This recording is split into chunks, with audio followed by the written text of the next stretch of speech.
Hola, ¿cómo les va? Esta clase introduce la tercera unidad temática del curso. Vamos a encuadrar una serie de conceptos que operan un poco a modo de modelos para teorizar el comportamiento de la forma urbana y territorial. Esos conceptos están definidos por un conjunto de artículos y temas que definen la bibliografía obligatoria, con la que vamos a trabajar de acá al final del curso, y que de alguna manera vamos a tratar de ir encuadrando en esta clase teórica.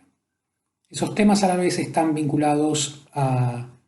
producir un modelo conceptual que nos ayude a volver al trabajo cartográfico y a permitirnos modelizar o conceptualizar las relaciones de continuidad y discontinuidad de la forma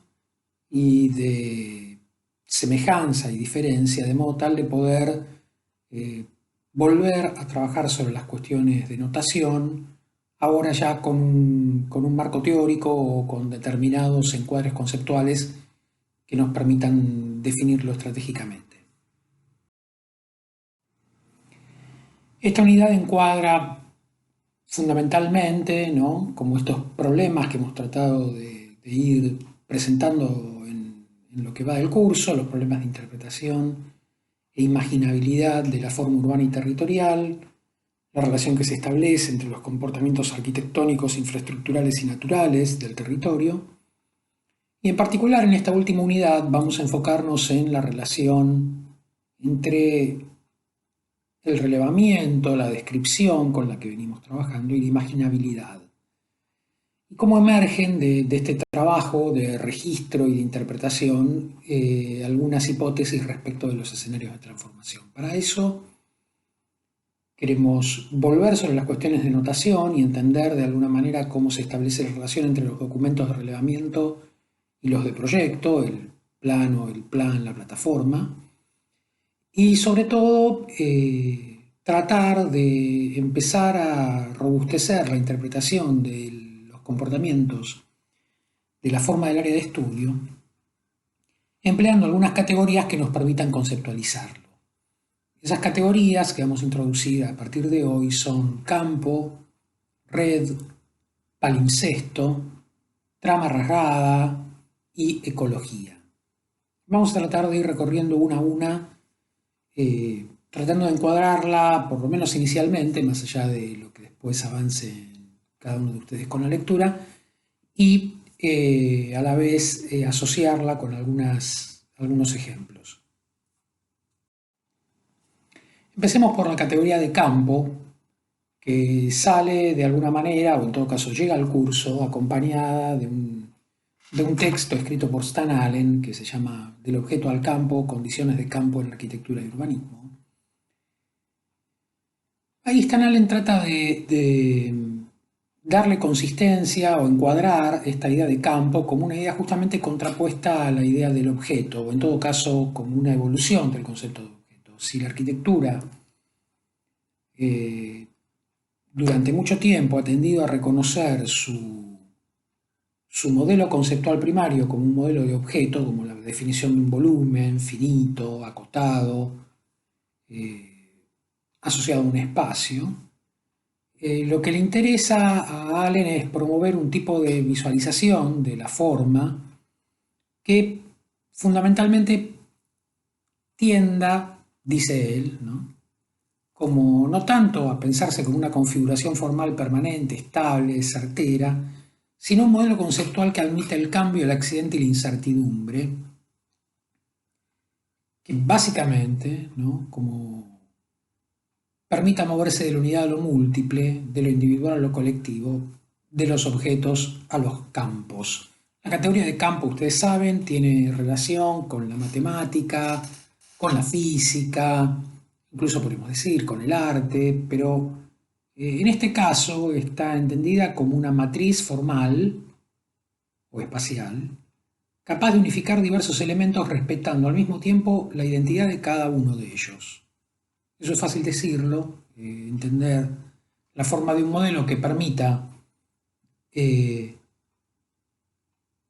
unificar diferentes elementos y al mismo tiempo eh, respetar la identidad de cada uno de ellos, bueno, supone cierto tipo de atributos de la organización, ¿no? Pensemos que todo fenómeno más homogéneo o más continuo tiende a no promover la identificación de las partes, justamente de las particularidades, sino a permitirnos ver sobre todo el efecto de conjunto, ¿no? Lo que refuerza Allen es que las configuraciones de campo son conjuntos unidos de forma flexible que se caracterizan por su porosidad, es decir, por esta graduación de su conectividad, digamos, y su distanciamiento, ¿no? En todo caso, el problema de su continuidad y su discontinuidad. La forma y extensión son altamente fluidas, y esto es clave, entender que el concepto de campo tiende a concebirse sobre todo como un problema de continuidad, pero de continuidad de flujos, ¿no? Me refiero concretamente al modo en el cual se concibe muchas veces el territorio como campo, como un sistema organizativo que tiene cierto tipo de continuidad, sobre todo por la capacidad de circular, ¿no? De circular conectividades viales o servicios o redes, ¿no? Pero que básicamente tiene que ver con cómo se produce de alguna manera esta conectividad interna y esta circulación de flujos, ¿no?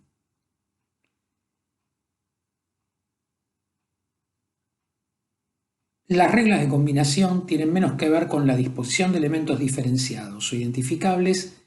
que con la agregación seriada de un gran número de partes relativamente pequeñas y más o menos similares. La clave de la lectura de una organización como campo tiene que ver fundamentalmente con esto, con esta idea de la cantidad, del número y de que ese gran número sea identificado fundamentalmente como partes relativamente pequeñas y más o menos similares, ¿no? Y no como una colección de objetos heterogéneos y grandes. Las condiciones de campo son relacionales, no tanto figurativas, dice él, y se basan en el intervalo y la medida. La escala importa, las condiciones de campo dependen de la repetición y requieren una cierta extensión, de la misma manera que requieren una cierta cantidad, para poder registrarse como un campo y no como un fragmento. La forma importa, pero no tanto la forma de las cosas como la forma entre las cosas. Esos serían los principales extractos del texto. Por supuesto, pueden ir al texto el largo completo, es un texto largo, articulado, con muchas ideas, pero estas son algunas de las claves y que indudablemente nos permiten pensar en las organizaciones urbanas, sobre todo como estas organizaciones de flujos, definidas muchas veces por grillas, donde efectivamente las partes tienen bastante identidad, las manzanas, las calles, las plazas, etcétera, pero justamente la cantidad, la repetición, su distanciamiento, a pesar de las identidades de lo particular, tienden a permitirnos entender sobre todo este efecto de continuidad de campo. Cuando la ciudad, tomando como ejemplo la ciudad de Buenos Aires, adquiere cierta escala mayor, podría pensar que estas condiciones de campo operan incluso a escalas mayores en estos sistemas que recomponen de alguna manera esta regularidad más o menos continua, en el sentido que efectivamente puede tender a diferenciarse más y más, pero que no se lee como un conjunto de fragmentos, sino que se lee fundamentalmente como un conjunto articulado por esta condición de sistematicidad en la multiplicidad y la vecindad e interconexión de todos los elementos, sobre todo en términos de su fluidez, ¿no? Pensaba cómo en el último tiempo de la construcción de ciertos modelos de planificación de la ciudad de Buenos Aires, se vuelve a esta idea de campo justamente como una idea que trata de dominar por encima de cualquier proceso de diferenciación que tienda a fragmentar la ciudad. Conceptualmente me refiero, ¿no? Es decir, en el modelo territorial Buenos Aires aparecen mucho estas ideas como de dibujar a la ciudad como un sistema de píxeles, donde todos los píxeles aparecen diferenciados porque dan cuenta de datos estadísticos de distinto valor, pero se leen, ¿no?, como completamente regulados por la misma lógica, completamente vinculados, como si no hubiera discontinuidad en la propia estructura urbana, ¿no? Y aparecen valores como la equitatividad del valor del suelo, como conceptos, como ideales, que justamente tienden a pensar como en un campo continuo, ¿no? Como decir, bueno, toda la ciudad puede organizarse como un gran suelo en este caso puesto a disposición del mercado, que tiene como cierta equitatividad, incluso una equitatividad de valor, que suele valer más o menos parecido, ¿no? Esto es lo que imagina el modelo territorial Buenos Aires. Saben ustedes que esto es un problema bastante serio porque de alguna manera suponer la igualación del valor del suelo en la ciudad supone especialmente que aumente el precio de los suelos baratos y no tanto que baje el de los suelos caros, ¿no? Pero en estos modelos, ¿no?, aparecen permanentemente estas ideas de cómo a la diversidad que presenta la ciudad y que de alguna manera puede promover a cierta fragmentación, a cierto incremento de la diferencia, contraponerle ideas de homogeneización de la ciudad. Por ejemplo, imaginar unas manzanas que tiendan en el futuro a estar todas ocupadas de la misma forma, con bloques edificados con centros de manzanas libres, techos verdes en las edificaciones, de dimensiones relativamente parecidas que permitan alcanzar valores homogéneos en todo el casco urbano, por ejemplo, de comportamiento respecto de el medio ambiente, los efectos de isla de calor, la oxigenación, etc. Parte de esto tiene que ver con las evoluciones del código urbanístico que tiende a introducir cada vez menos diferencias entre las distintas áreas y a imaginar un proceso simplificado de modelado de la forma, reconociendo sobre todo pequeñas variaciones de densidades entre las distintas zonas de la ciudad,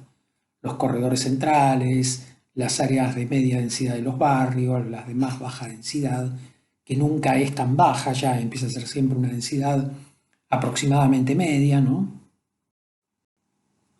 Y cómo justamente esto a lo que aspira es a producir como recuperar un estado de semejanza de todos los elementos que componen la ciudad, ¿no? Como reducir su diferencia, tender a una mayor homogeneización, etc. En ese proceso hay algunos fenómenos que son muy interesantes, por ejemplo, que cuando se redactan las bases del concurso nacional de ideas Buenos Aires y el Río para Parque Salguero, el gobierno de la ciudad, la Dirección General de Antropología Urbana, que depende del Ministerio de Desarrollo Urbano, nos presenta estos mapas donde dice, por ejemplo, que el área donde se determina este llamado concurso de un relleno sobre el río, originalmente destinado a programas recreativos, aunque privatizados, pero digamos áreas verdes y recreativas privatizadas, áreas deportivas, etc. Bueno, visto ahora, en este momento, con esta óptica, aparece representado con una técnica de cartografía homogeneizante, donde vemos que, por ejemplo, se observa una diferencia de las alturas parcelarias, ¿no? Dice, el borde costero presenta alturas bajas, menores a 2 pisos, en contraste con el resto del corredor norte que muestra mayores alturas. Se nos dice que el corredor de Catalinas Norte, la avenida Figueroa Alcorte y Libertador, las áreas centrales de Belgrano y de Barrio Norte son altas y que el corredor ribereño es bajo. Como si este problema de la diferencia entre lo bajo y lo alto fuera efectivamente un problema. Un problema, quiero decir, algo a resolver introduciendo equitatividad de altura. Como si realmente la solución que necesita la ciudad fuera construir en altura en los bosques de Palermo, el aeroparque, el puerto, la reserva ecológica, la ciudad universitaria, etc., para volver equitativa la altura, ¿no? Es decir, aparece idealizada la homogeneización de la ciudad, la idea de un campo continuo, homogéneo, todo el mismo valor, etc., al punto que justamente pareciera que cualquier diferencia se convierte como en un objeto a denostar en la lógica de la conceptualización del urbanismo de la ciudad de Buenos Aires actual, ¿no? Y entonces habría que sustituir los parques por áreas edificadas para alcanzar los niveles de densidad homogéneas necesarios, ¿no? O por ejemplo para alcanzar equilibrio de usos. En contraste con el corredor norte de la ciudad, en el borde costero predomina el uso no residencial, produciéndose un desequilibrio entre la costa y el resto de la ciudad. O sea, claro, como no hay residencia ni en el aeroparque, ni en los parques de Palermo, ni en la potabilizadora de agua, ni en Ciudad Universitaria, ni en el puerto, ni en la reserva ecológica, hay un desequilibrio que la ciudad se supone que resolvería llenando todo esto de edificios de vivienda. Bueno, esto que a mí me parece aterrorizante, digamos, que de alguna manera me parece como una señal de un salvajismo descomunal de la política de planeamiento de la ciudad respecto de la incomprensión, además de la necesidad de las diferencias de una forma compleja como la forma urbana, donde es importante que haya puertos, aeropuertos, plantas potabilizadoras, centros de servicios y parques urbanos que no se comporten como si fueran cualquier otro pedazo de la ciudad, porque justamente sabemos que las infraestructuras, las naturalezas necesitan, de alguna manera, responder a las escalas metropolitanas con criterios diferentes de los arquitectónicos. Sin embargo, esta idealización de una idea homogénea de campo es la que domina el discurso, podríamos decir, cínico, oportunista, destinado a armar negocios para los amigos del área del desarrollo urbano del gobierno de la Ciudad de Buenos Aires. O lo mismo pasa con la densidad de población, etc., ¿no? Incluso hay un mapa bastante indignante, que es este, en el que en las bases del concurso presentan los valores del suelo, ¿no? Y dicen, bueno, si acá, ¿no?, en todo el corredor norte, el suelo es tan caro, ¿no? Dice, en relación a la dinámica inmobiliaria, tanto en departamentos, oficinas y terrenos, coinciden los mayores valores con la costa del Río de la Plata. En cambio, en el desarrollo de obras muestra un gran vacío en donde coincide con el borde de la ciudad con el agua. O sea, nadie está haciendo obras a pesar del valor del suelo en los parques, en la ciudad universitaria, en el aeroparque, en el puerto, en la reserva ecológica. No se están construyendo edificios. ¿Por qué será? ¿No? Entonces, con ese argumento, con estos argumentos de mapeos homogeneizantes, con un montón de falacias simplificadas, matizadas por el marketing, se tiende a promover una homogeneización de la ciudad que justamente lo que pretende es convertir el suelo público en suelo privado, las áreas de servicio y las áreas verdes de la ciudad en espacios destinados a los negocios inmobiliarios de los amigos, etc. Más allá de nuestra posición personal respecto de cómo se bocetan estas ideas, me parece importante entender que justamente parte del problema del modelo de campo para entender la organización del territorio y urbana contemporánea es que reiteradamente, y esto no es solo un problema del gobierno de la Ciudad de Buenos Aires, sino de buena parte de las teorías del urbanismo, del paisajismo urbano, y del modelado del territorio en muchísimos de los espacios del campo profesional, tienden a idealizar la idea del campo como una idea de una continuidad, de recomposición, de estados de autosimilitud, de autosemejanza, de la organización de la forma, que obviamente en muchos casos podría ser una acción reparadora de estados de fragmentación y contraste realmente dramáticos que vemos en nuestras ciudades.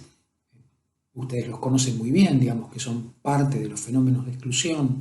que hemos estado estudiando desde el principio de este curso, pero que en muchos casos más bien tienden a argumentarse en el sentido contrario, como maneras de promover una homogeneización del territorio urbano que justamente tienda a excluir cualquier cosa que no funcione como con una lógica simplificada y general del sistema, ¿no? Y por lo tanto, podríamos entender como el modelo territorial de la Ciudad Autónoma de Buenos Aires parece promover más bien dinámicas de exclusión que saquen del área del casco urbano a los servicios, a los sectores populares que no puedan pagar suelos caros, a las infraestructuras de mayor escala, etcétera, de modo tal que la ciudad se convierta en una especie de área restringida perfectamente equilibrada y desplace hacia el exterior toda la diferencia, ¿no? Insisto, me interesa entender cómo la categoría de campo, que Stannalen presenta de un modo muy interesante,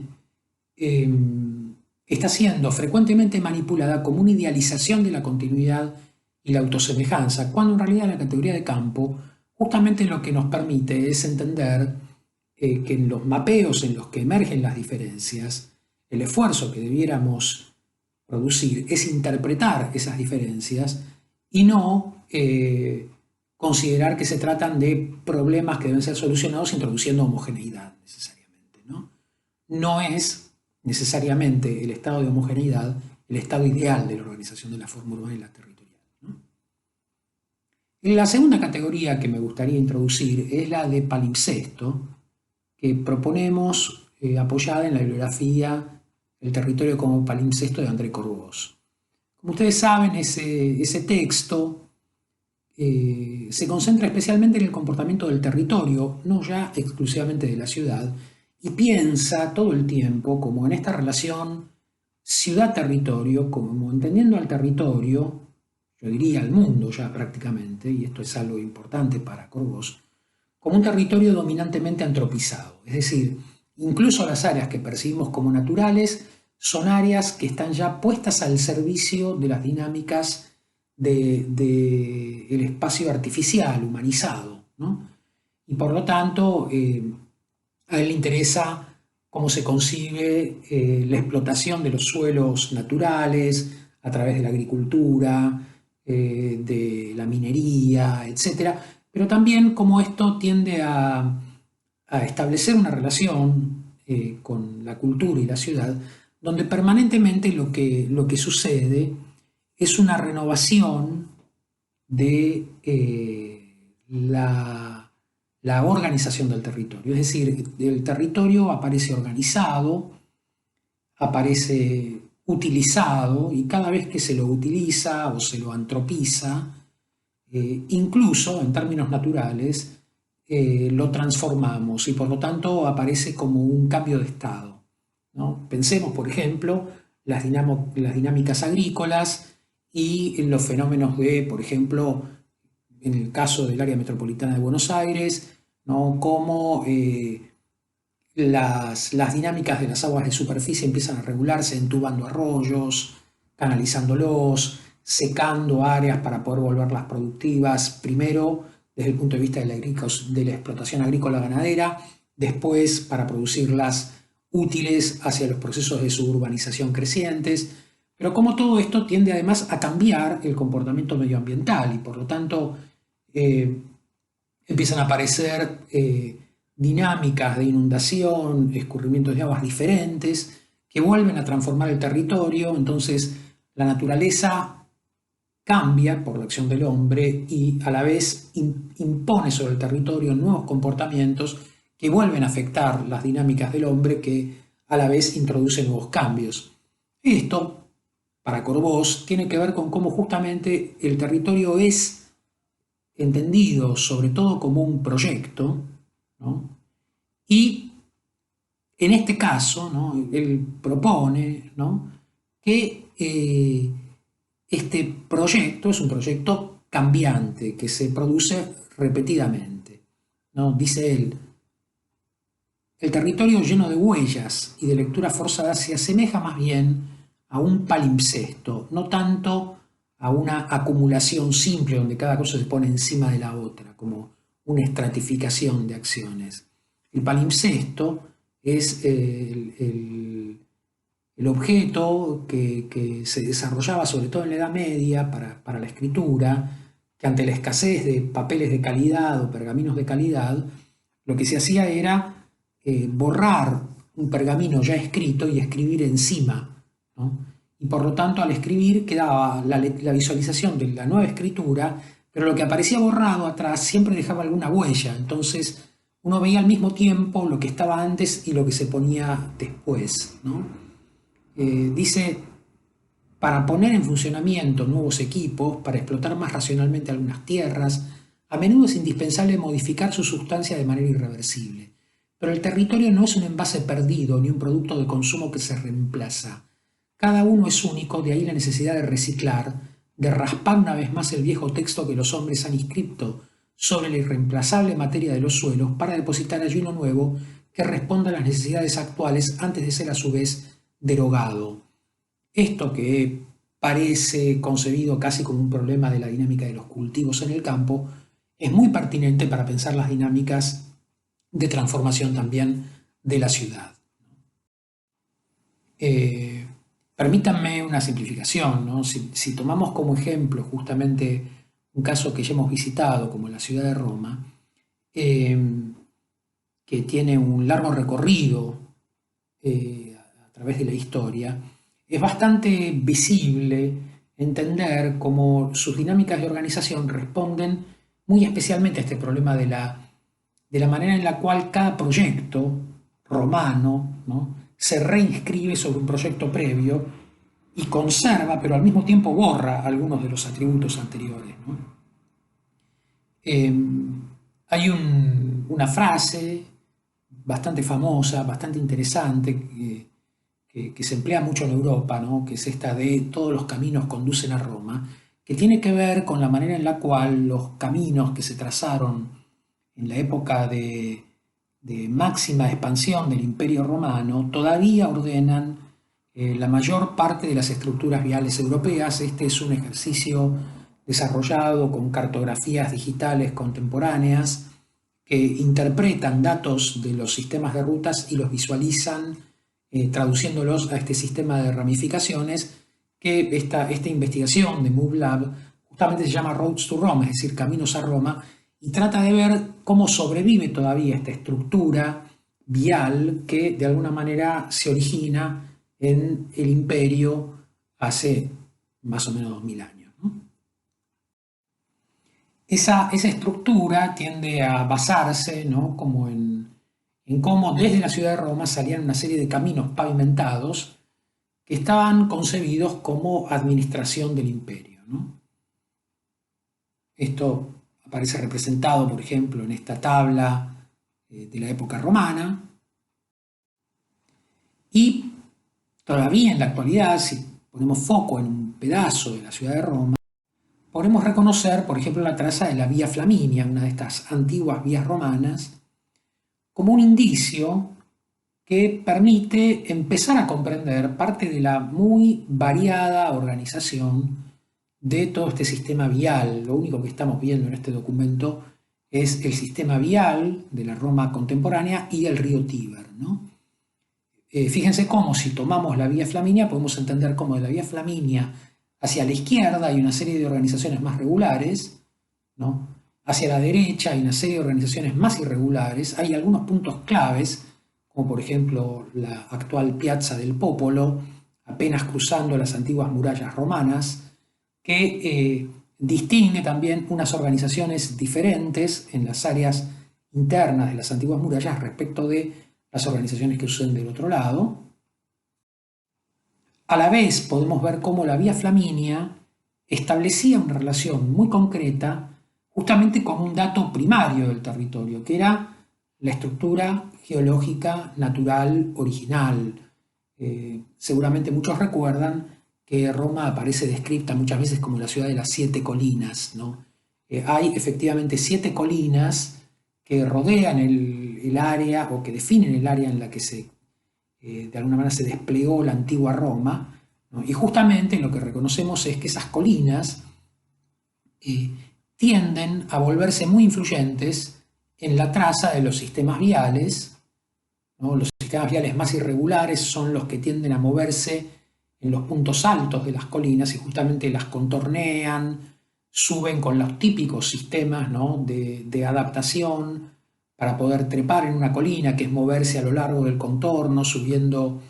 con baja pendiente y no tratar de trepar vertiginosamente en el sentido radial de la colina. Pero fíjense también cómo hay un valle que acompaña al río, que es donde se despliegan sobre todo las organizaciones de cuadrículas más regulares,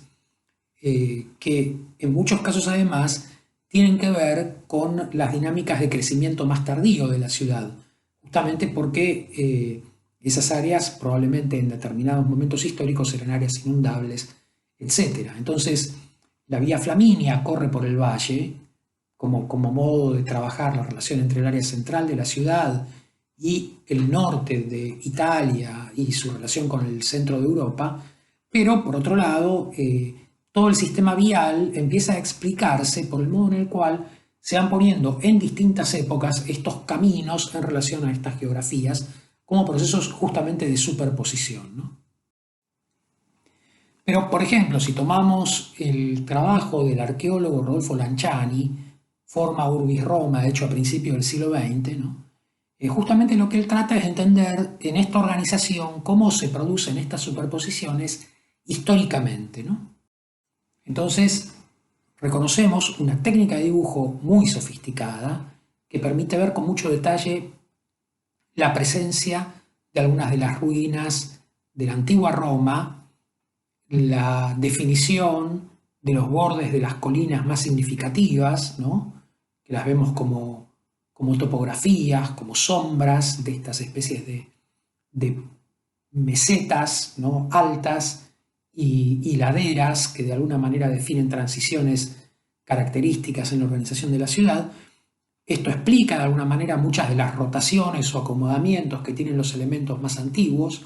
pero a la vez vemos después toda una serie de dibujos rojos que tienen que ver con las acciones que se llevan adelante del Renacimiento en adelante en la ciudad de Roma, y cómo empieza a ver como un dibujo negro, un dibujo rojo, una serie de superposiciones que explican, ¿no?, el modo en el cual,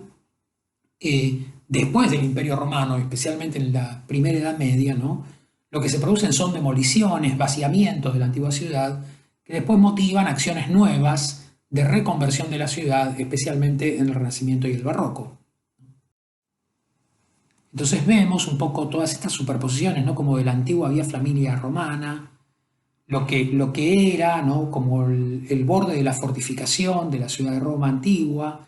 cómo ese borde de fortificación al momento fue abierto, se produjo en la época del Barroco esta nueva plaza, se introdujeron estas iglesias, se abrió con el plan de Sixto V este tridente que empieza a vincular a la plaza con el centro de la ciudad. Vemos nombres escritos con distintos colores para entender sus propias variaciones históricas, los saltos temporales.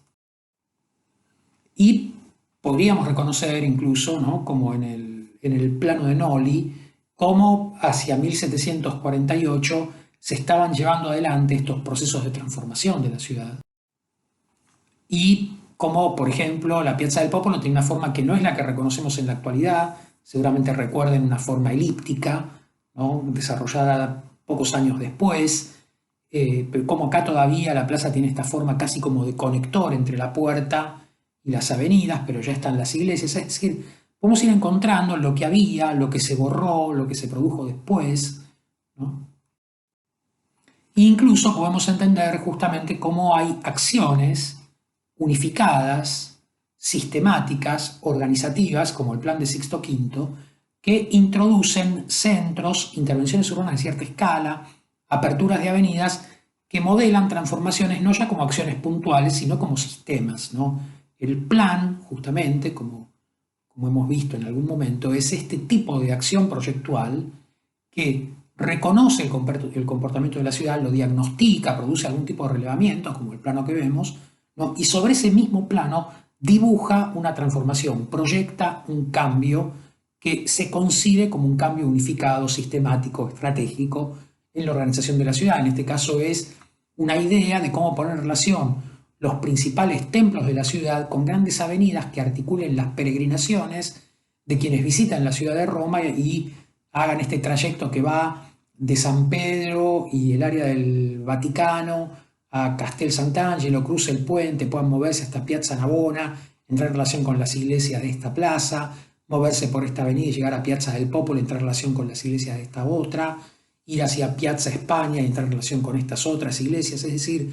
esta idea de los peregrinos que llegan a Roma desde distintos lugares del mundo y sobre todo visitan templos en determinadas festividades y recorren las avenidas de la ciudad en rituales organizados a partir justamente de la administración política de la ciudad, que es en buena parte de toda esta época la Iglesia Católica, ¿no? El plan entonces opera justamente con la lógica del palimpsesto, ¿no?, como reconoce cierta organización, pero al mismo tiempo borra cosas, impone formas encima, reescribe, y al reescribir reconocemos la forma previa, transformada, y al mismo tiempo la forma que se impone sobre la ciudad, ¿no? Podemos, por ejemplo, asociar esta misma condición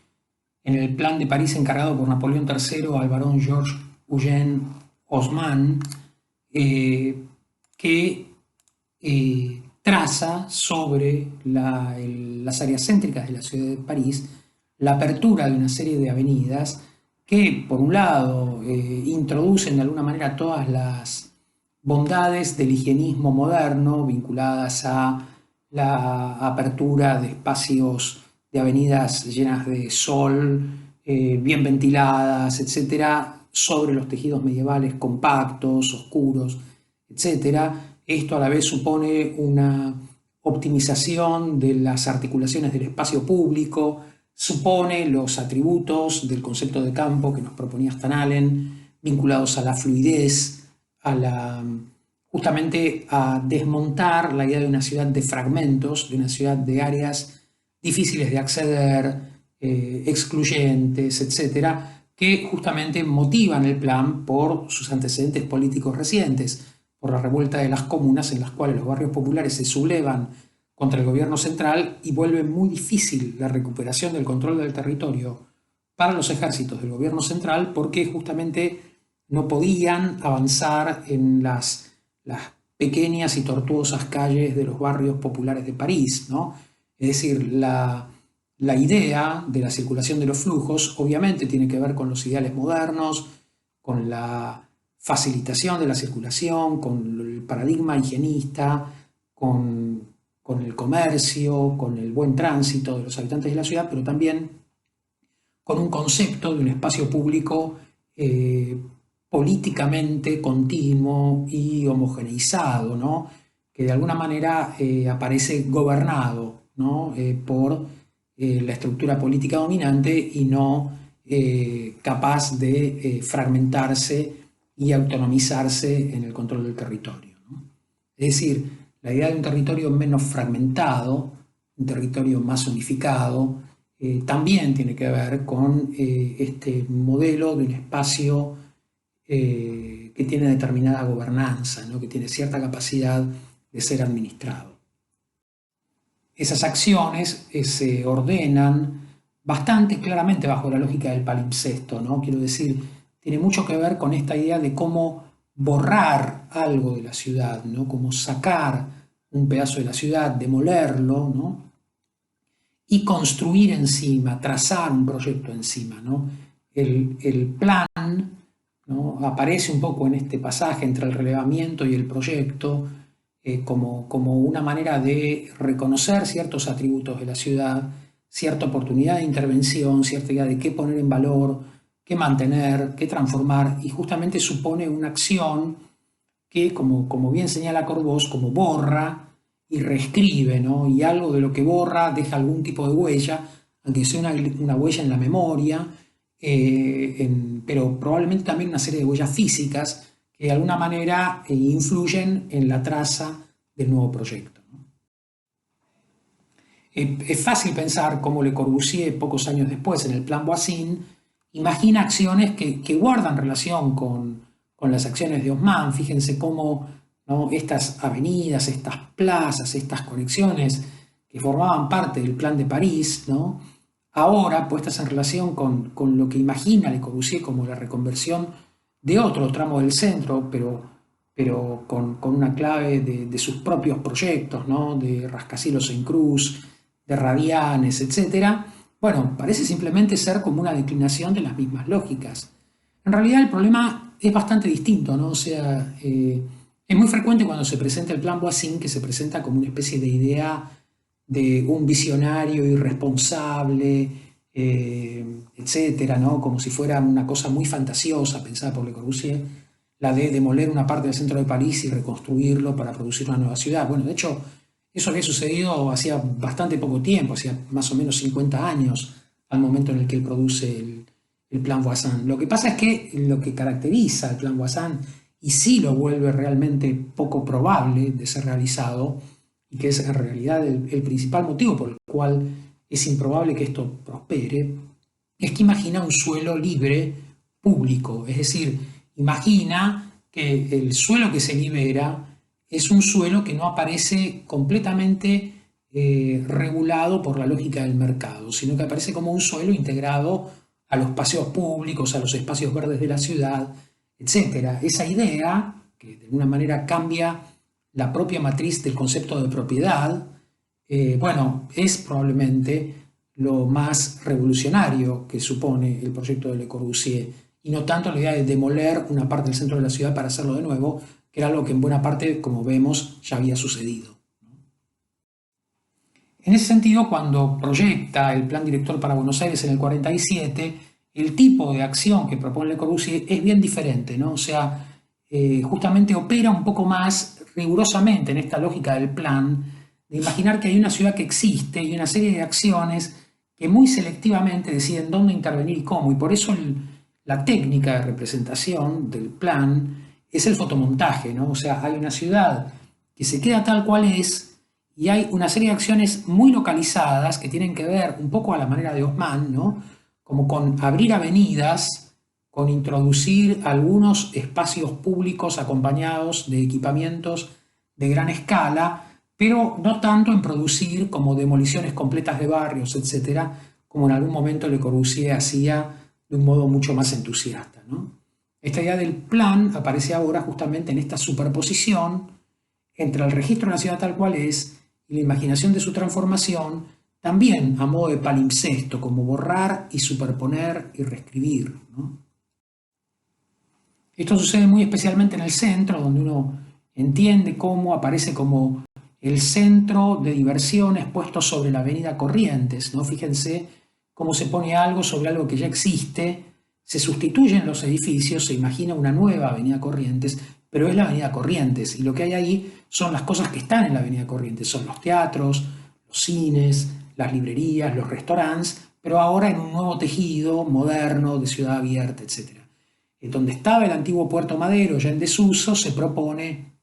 la reconversión con nuevos equipamientos y con todos los programas que de alguna manera la propia estructura del amanzanamiento de la ciudad no aloja tan fácilmente, ¿no? Y se buscan estas condiciones de borde para los grandes rascacielos, para las áreas deportivas de gran escala, etc., ¿no? Y después aparece esta idea como de la avenida Parque, pero ya convertida en autopista, en este caso la traza del actual 9 de julio, que todavía no se había desarrollado, pero sí se había empezado a pensar muy seriamente en esa posición. Es decir, Le Corbusier no solo reescribe sobre la ciudad, el proyecto de la ciudad nueva sobre la ciudad antigua, sino que también reescribe todos los discursos y debates que la ciudad estaba llevando a cabo en ese mismo momento, ¿no? Es como si también estuviera reescribiendo lo dicho, lo pensado sobre la ciudad. Cómo actualizar el comportamiento de la calle Corrientes, ¿no? Después del ensanche de la avenida Corrientes, cómo convertirla en un eje todavía más caracterizado. Cómo reconvertir el área de Puerto Madero, cómo desarrollar la autopista norte-sur. Es decir, no solo reescribe su proyecto sobre la ciudad existente, sino que su proyecto toma nota de todo lo que se ha dicho y encuentra un modo de poner una relación con su propia imaginación, ¿no?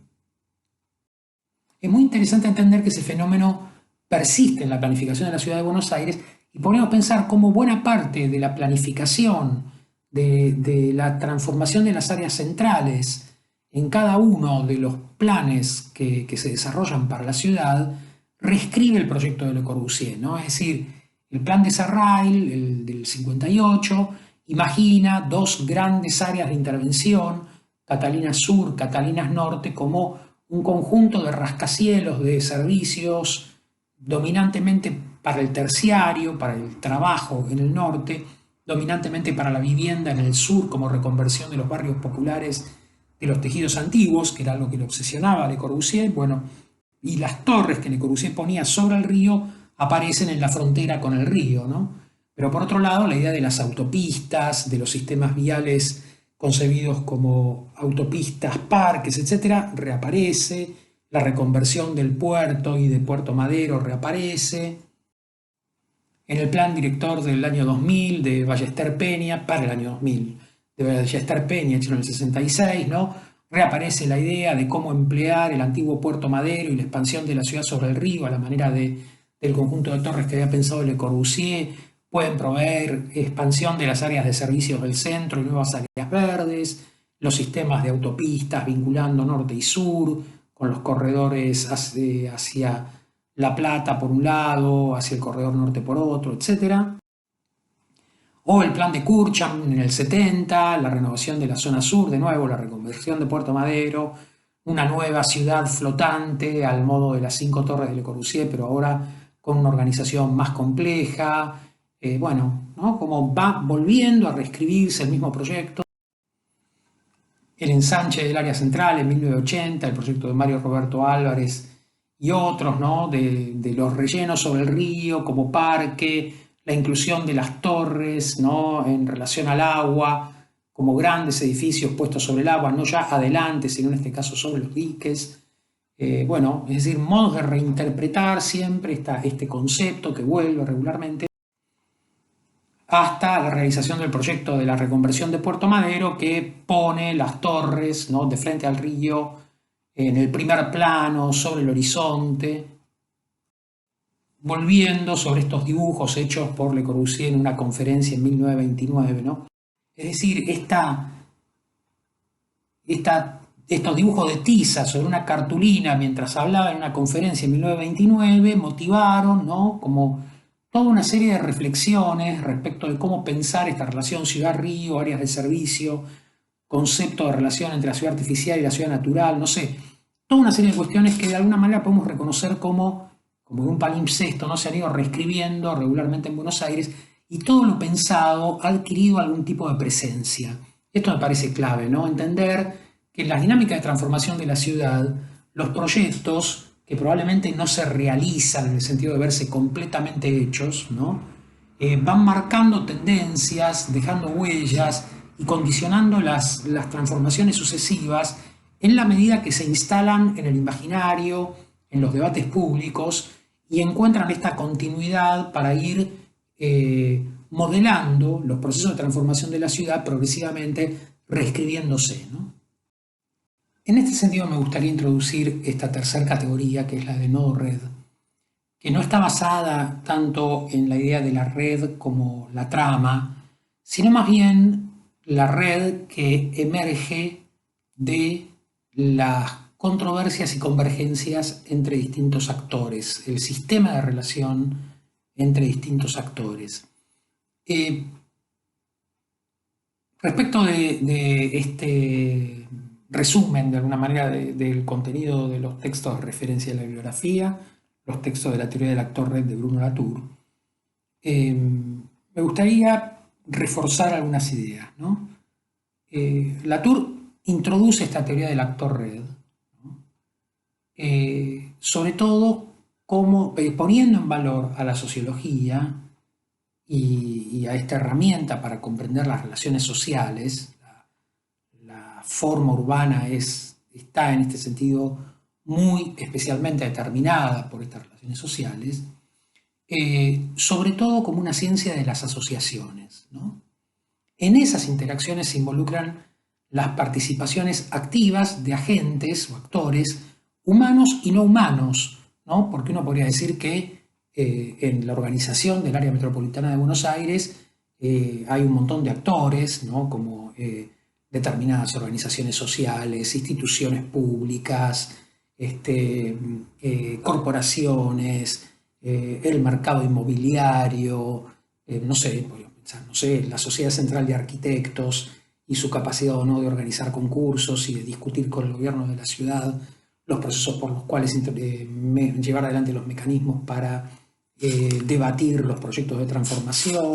las universidades y los criterios con los cuales aportamos nuestra participación en la formación de los profesionales, en los proyectos que se llevan adelante bajo convenios. Imagínense toda esa red. Pero esto supone justamente también una serie de actores no humanos, en el sentido que las instituciones no son precisamente personas, pero además hay otras cosas como determinadas fuerzas transformadoras del medio ambiente. Pensemos en el riachuelo, la contaminación ambiental, pero también los animales que se ven afectados por la contaminación, la toxicidad que afecta alimentos que afectan la salud. Es decir, empieza a haber toda una serie de redes, de relaciones, que justamente tienen que ver con cómo se vuelven visibles los procesos de transformación, ¿no? Y las relaciones entre ellos. Por eso, en general, en el artículo, que tiene la forma de un diálogo, aparecen estos diálogos que dicen qué hay de las entidades invisibles que actúan de maneras ocultas, ¿no? Y de alguna manera Latour, ¿no?, tiende a contestar: si actúan, dejan algún rastro. Entonces tendremos alguna información. Entonces podemos hablar de ellos. Si no, no tenemos nada que decir, ¿no? O sea, lo que podemos decir respecto de las transformaciones urbanas es que hay un actor si deja alguna huella, ¿no? Entonces, vuelve la pregunta: ¿qué hay si están reprimidos, negados, silenciados? Nada en este mundo lo habilita a decir que están allí si no aporta prueba de su presencia. Esa prueba puede ser indirecta, extraña, complicada, pero es necesaria. Las cosas invisibles son invisibles, punto. Si hacen que otras cosas se muevan, se activen, ¿no?, entonces podemos documentar que se mueven, entonces son visibles. Un actor, tal como aparece en la expresión actor red, no es la fuente de una acción. Y por eso no es solamente un actor, sino que es un actor red porque, dice Latour, es el blanco móvil de una enorme cantidad de entidades que convergen hacia él. Es decir, un actor es un actor red en la organización de la ciudad en la medida que produce una transformación, promueve una transformación por vincularse con otros actores, ¿no? Supongamos, un habitante de un barrio popular produce una transformación significativa en la medida que se vincula con otros actores, con otros habitantes del mismo barrio que lo asisten para llevar adelante la autoconstrucción de su vivienda, con los que conviene cómo administrar los espacios disponibles, con el gobierno de la ciudad que regula después en qué medida se establece la regularización del dominio del suelo y la apertura o consolidación de una calle o de un servicio, con los proveedores de materiales que deciden que van a llegar hasta ese barrio para aportarle los materiales o no y a qué precio se lo van a vender para que pueda acceder a eso, etc. Es decir, se constituye como actor en la medida que forma parte de esta red que es capaz de producir una transformación urbana, ¿no? Se dice que simultáneamente los actores son sostenidos por el contexto y lo sostienen en su lugar, mientras que el contexto será al mismo tiempo lo que hace que los actores actúen y lo que es producido por la retroalimentación de los actores. Las controversias, es decir, el campo de fuerza entre intereses de los actores y sus relaciones, la red que emerge de todas estas acciones, no son simplemente una molestia a contener, sino lo que permite que se establezca lo social y que las diversas ciencias sociales contribuyan a su construcción. Podríamos decir, las controversias no son simplemente los problemas de la ciudad, son lo que permite que se establezca la ciudad como tal, son los que determinan a la ciudad como un espacio social y por lo tanto no un conjunto de casitas que no se constituyen como una ciudad. ¿Qué es lo que hace que un conjunto de casitas sea una ciudad? Que se establezca lo social, ¿no? Entonces, la clave del asunto, ¿no?, es entender de qué manera los intereses particulares trazan, ¿no?, esta red que fundamentalmente se interpreta a través de las controversias, ¿no? Quería traerles algún ejemplo de esta idea, de algunos modelos de acciones de transformación con esta expresión de nodo, red, ¿no? Que no tiene tanto que ver con lo que podemos pensar normalmente, con los sistemas de grillas y sus cruces, ¿no? Que por supuesto, digamos, por ejemplo, en este caso, referido a la ciudad de Ámsterdam, podríamos pensar que hay como un casco histórico de desarrollo medieval, con los canales, las manzanas largas, que hay puntos en los cuales, ¿no?, donde algunos canales se convierten en puentes, ¿no?, se producen como unas plazas, en esas plazas se producen mercados, se producen encuentros, lugares en los cuales llegan las barcazas, dejan las cosas, en esos mercados se producen intercambios, se producen relaciones con la distribución en los tejidos interiores, es decir, uno podría pensar en qué medida la plaza en relación al sistema de canales y calles en Ámsterdam constituye un nodo asociado a esta red, pero esto tiene que ver de alguna manera con el comportamiento más fijo e infraestructural de la ciudad, ¿no? Esta idea de cómo se producen, ¿no?, discontinuidades en la grilla, puntos específicos de cruce y articulación entre distintos actores, entre los proveedores, los distribuidores, los consumidores, ¿no? Y a partir de ahí formas urbanas específicas, mercados, palacios, ¿no? Donde justamente se administra la ciudad, se administran los recursos, etc. Pero en este caso, ¿no? Hay un fenómeno que tiene que ver con la Segunda Guerra Mundial, la ciudad de Ámsterdam ya mucho más desarrollada, los bombardeos llevados adelante por el ejército alemán, especialmente, mejor dicho, la Fuerza Aérea Alemana, ¿no? Y la destrucción que imponen sobre la ciudad. Y un trabajo llevado adelante por Aldo Van Eyck, un arquitecto que apreciamos mucho, durante muchos años, del 46 al 78, en el que él desarrolla 734 plazas de juegos infantiles en la ciudad. Justamente a partir de esta idea de que todo lugar que, sobre todo como resultado de la guerra, ha resultado en un baldío por la demolición, por los bombardeos o por procesos sucesorios fallidos, por huérfanos muertos en la guerra y cosas por el estilo, ¿no? Puede ser, en este caso, ¿no? Como activado como un potencial espacio de convergencia urbana por un proceso en el cual Van Eyck se involucra con el municipio de la ciudad de Ámsterdam y avanzan en una lectura de cómo transformar, primero, cómo reconocer la presencia de estos baldíos, entender su condición dominial, registrarla, promover la compra de estos terrenos por parte, o la recuperación de estos terrenos por parte del Estado, para convertirlos en espacios públicos a través de proyectos que llevaba adelante Van Eyck regularmente, ¿no? Entonces Van Eyck hacía un poco este camino de ir caminando por la ciudad y anotando parcela por parcela donde reconocía que aparecía un baldío para investigar el estado de situación dominial, si podía o no podía ser expropiado, qué se podía hacer. Una vez que ese dato estaba, producía un dibujo que imaginaba cómo se podría integrar ese nuevo espacio, el espacio público. Esto supone además una reconversión cualitativa de la función de la calle y de la vereda, restringir un poco el dominio de lo vehicular y tratar de acrecentar el peso de lo peatonal. Por ejemplo, ¿no? En estas situaciones donde había rotondas, isletas y toda una serie de calzadas múltiples para dar vueltas con los autos de una manera, bueno, todo eso se podía simplificar, establecer una relación entre una calle y la otra como una relación mucho más continua, dejando un paso moderado para llegar con los vehículos hasta la puerta de las casas, pero sin que esto adopte la forma de la traza de una calle realmente, e incrementar la condición del espacio público, pero sobre todo poner un montón de juegos infantiles. ¿Por qué los juegos infantiles? Porque lo que reconoce como prioritario este proyecto de Van Eyck y la política del municipio es que la guerra había dejado un montón de huérfanos, de niños, que habían perdido sus padres, o familias que habían quedado rotas,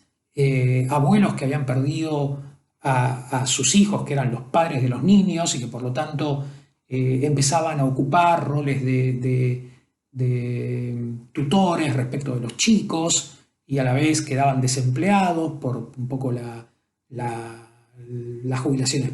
prematuras, las dinámicas complejas de la primera reconversión después de la guerra en Holanda. Se modifica un poco la idea de la relación entre los niños y el espacio público, ¿no? Ahora que la calle se convierte en un lugar seguro después del final de la guerra. Y aparece como una idea que es poner a la comunidad al cuidado de los niños, ¿no? Y entonces aparece esta idea de llenar la ciudad de espacios de juegos infantiles donde los chicos empiezan a pasar el tiempo y empiezan a estar en relación con adultos mayores que los cuidan desde los bancos o incluso de la propia puerta de su casa, ¿no? Vemos las imágenes de estas situaciones de bancos, adultos mayores, niños jugando, etc. Es decir, aparece una idea de una red, que es una red, primero, de proyectos, ¿no? Una serie de proyectos puntuales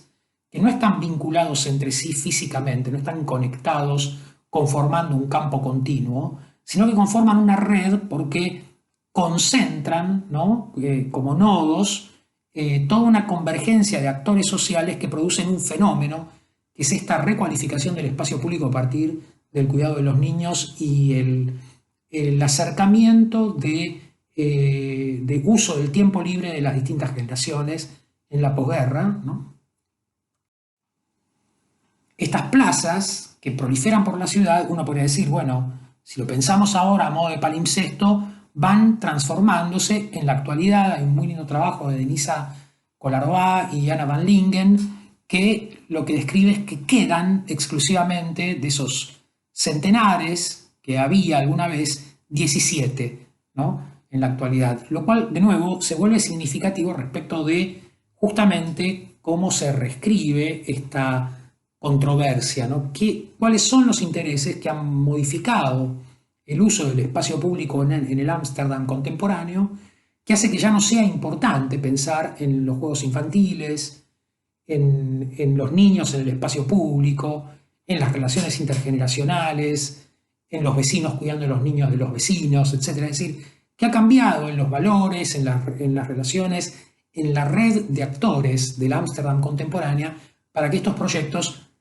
se hayan extinguido, ¿no? Esta idea como de la red entendida como la emergencia de una serie de acciones focales, pero que constituyen una red por asociar determinados actores, tiene todo el tiempo que ver justamente con las políticas públicas, ¿no? Y con la idea en la cual, por ejemplo, se manifiesta la presencia de las instituciones en el territorio, que en general aparecen bajo la idea de, no sé, la educación como una red presente a partir de la localización de las escuelas, ¿no? O determinados modelos productivos que permiten multiplicar la presencia de las instituciones en el territorio. Estos son algunos ejemplos de cómo aparecía documentado este tipo de acción a escala territorial sobre la década en 1950 concretamente, en la síntesis de los primeros gobiernos peronistas, ¿no?, en el libro La Nación Argentina Justa, Libre y Soberana, y cómo se nota muy claramente en el modo de representar esta idea de explicar como la acción particular de cada punto, pero como cada punto forma parte de una red, de un sistema que pretende organizar al territorio, haciendo converger, en este caso en determinadas instituciones, la escuela en particular, de nuevo,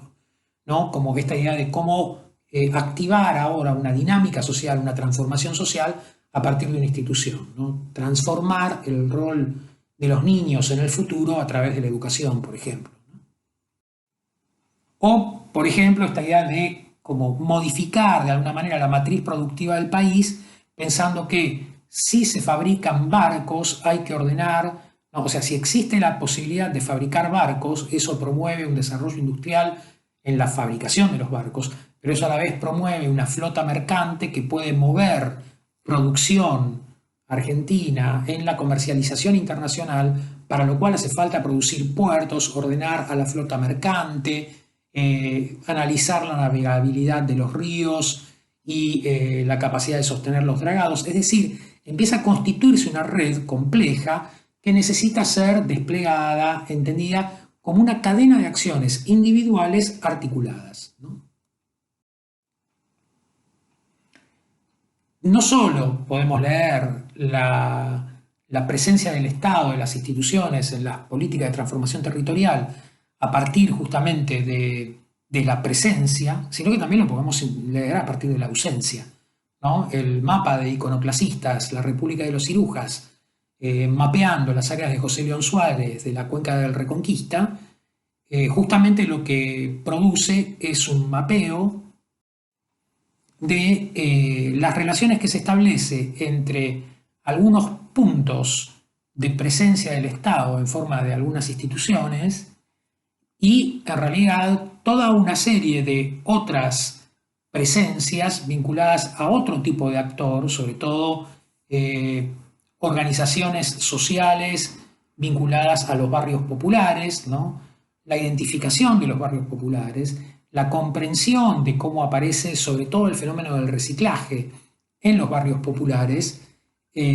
cómo se accede a los recursos del reciclaje, qué tipo de interacciones se producen, cómo se establecen las relaciones entre los componentes contaminantes y el impacto de los contaminantes sobre la cuenca, cómo aparece la oportunidad de convertir los residuos en recursos. Es decir, el mapa lo que trata es de reinterpretar el comportamiento del territorio, sobre todo cómo esta dinámica de controversias en el manejo de los residuos, ¿no? Las lógicas oficiales determinadas por el SEAMSE, los efectos de contaminación producto de las dinámicas del SEAMSE, el tipo de escaso monitoreo de los efectos que producen los rellenos en el SEAMSE, la oportunidad de producir cierto tipo de interacciones entre los residuos que se manejan vinculados al SEAMSE y las cooperativas de recicladores de los barrios populares, su organización como organizaciones sociales, cooperativas, su capacidad de articularse con determinadas instituciones, etc. Es decir, emerge ahora la oportunidad de volver a leer el territorio a partir de este campo de fuerzas entre distintos actores, sus controversias, sus convergencias, sus puntos de conflicto, y esta red de actores muy compleja que involucra distintas instituciones, distintas organizaciones sociales no del todo homogéneas entre sí, determinadas instituciones públicas y privadas asociadas a las públicas o no, etc., ¿no? Esto nos permite llegar de alguna manera a la cuarta categoría, que sobre todo lo que trata es de entender que si podíamos pensar el territorio como un territorio más o menos continuo, ¿no? Hay algunas instancias de discontinuidad del territorio que tienen que ver con que emergen algunas condiciones locales muy singulares, ¿no? Y por lo tanto esta idea de campo más o menos continuo, pero de alguna manera como una organización, ¿no? Aparece puesta en cuestión por una idea que supone que en realidad el territorio puede ser leído un poco más diferenciado y emergen localizaciones singulares, lugares específicos. Un buen modelo para entender esto es el que nos propone Rainer Banham en su libro Los Ángeles, la arquitectura de las cuatro ecologías. Y aparece esta idea de ecología justamente como un modo de escribir una forma urbana territorial donde converge podríamos decir, una naturaleza, una condición de sitio, pero también una serie de comportamientos sociales específicos y además una serie de comportamientos incluso arquitectónicos específicos, tipologías que son específicas de determinadas ecologías, por ejemplo, ¿no? En particular, lo que es muy interesante del trabajo de Banham es que Banham analiza la ciudad de Los Ángeles como una ciudad no del todo homogénea, ¿no? Más bien como una ciudad hecha de cuatro cosas, de cuatro ecologías, de cuatro condiciones de lugar, ¿no? A esas ecologías les pone nombre, les pone unos muy lindos nombres, pero que a la vez aparecen cifrados en relación justamente a la constitución histórica de la ciudad de Los Ángeles, ¿no? Por ejemplo, produce este documento para ilustrar una de las primeras partes del libro, que es el mapa de ranchos españoles y mexicanos. Ustedes seguramente sepan, la ciudad de Los Ángeles es un desarrollo producto de la colonización española en México, ¿no? Y la estructura organizativa de Los Ángeles es la estructura de una serie de ranchos, es decir, de una serie de lo que nosotros entenderíamos como una serie de estancias, de parcelas rurales con unas cabeceras administrativas que en algún momento empiezan a converger en algunos puntos donde se concentran los servicios, que tienen que ver sobre todo con los caminos que acompañan la costa del Pacífico, ¿no? Antes de encontrarse con algunos puntos claves que son las cadenas montañosas que dividen las áreas bajas de la situación costera del continente interior, digamos, o de la zona continental interior más seca, ¿no? Del oeste americano. En el desarrollo de la ciudad, muy especialmente a partir de que los Estados Unidos compran California a México, compran con todas las comillas que quieran, porque es producto primero de tener un enfrentamiento militar y condicionar de alguna manera la cesión de estos territorios mexicanos hacia Estados Unidos, pero una vez que Estados Unidos se apropia de California, completa de alguna manera esta figura de la conquista del oeste y se desarrolla un fenómeno muy complejo, ¿no? Que tiene que ver sobre todo con la fiebre del oro, con la llegada de un montón de americanos desde las áreas continentales, interiores, digamos, hacia el Pacífico a la búsqueda de hacer fortuna en la dinámica de explotación de algunos posibles filones de oro que habían aparecido en las proximidades de Los Ángeles, ¿no? Esto lleva muchísima población hacia Los Ángeles y esa población creciente lo que hace es, de alguna manera, dispersarse en esta matriz muy extensa que preexistía como sistema de ranchos o de estancias, pero ahora ordenada a partir sobre todo de una red de tranvías, la red de tranvías de la Pacific Electric, concebida como la red urbana más grande del mundo, ¿no?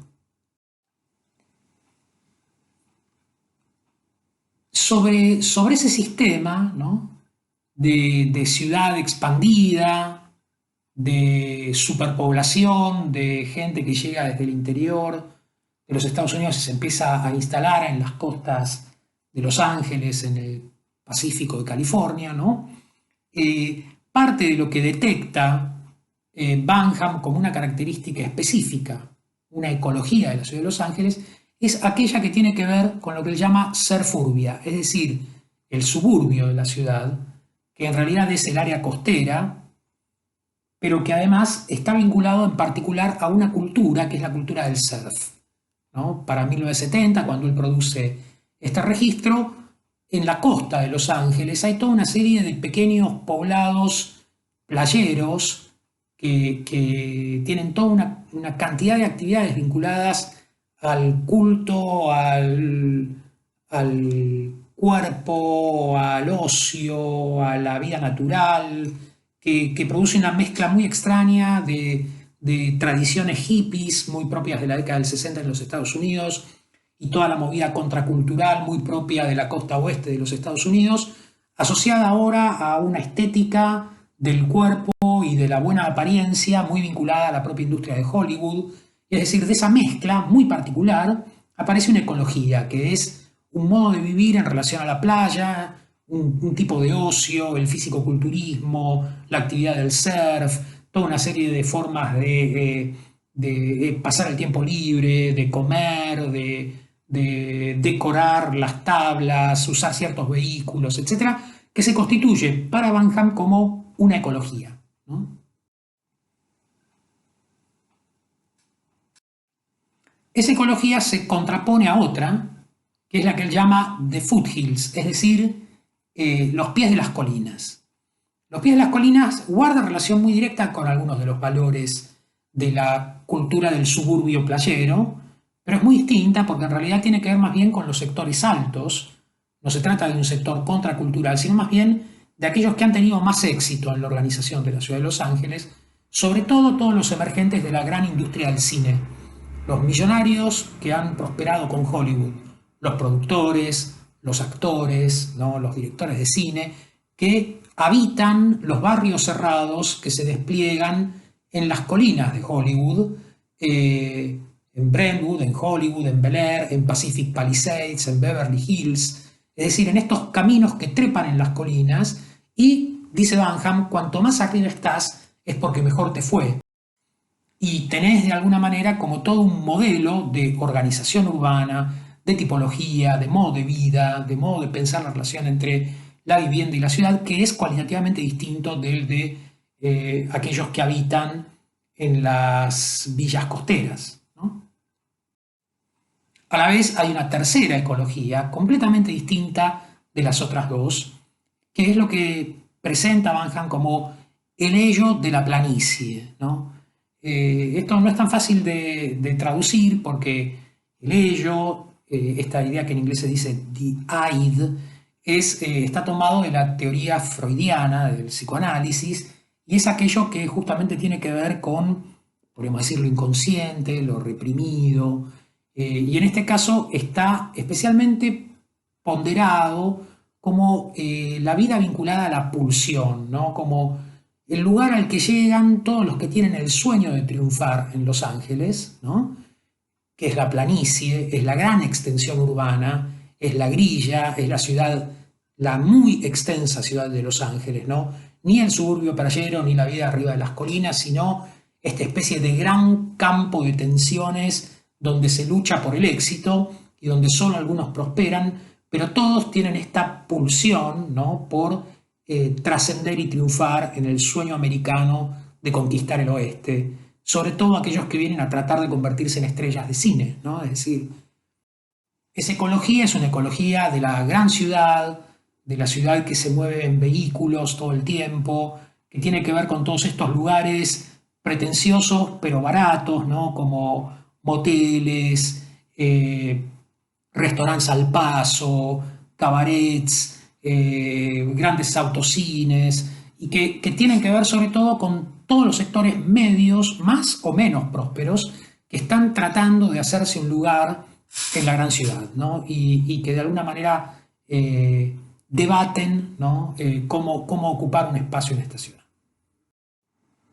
Y finalmente hay una cuarta ecología, que es la que opera a modo de vínculo de todas las demás, y que es lo que Banham interpreta con mucha sorpresa como habitar la autopista, ¿no? Banham lo que dice es, en Los Ángeles se pasa tanto tiempo arriba del auto, está tan diseñada la ciudad para estar arriba del auto, que hay gente que pasa más tiempo arriba del auto que en su propia casa, con lo cual podemos pensar que habita la autopista y por lo tanto que aparece una especie de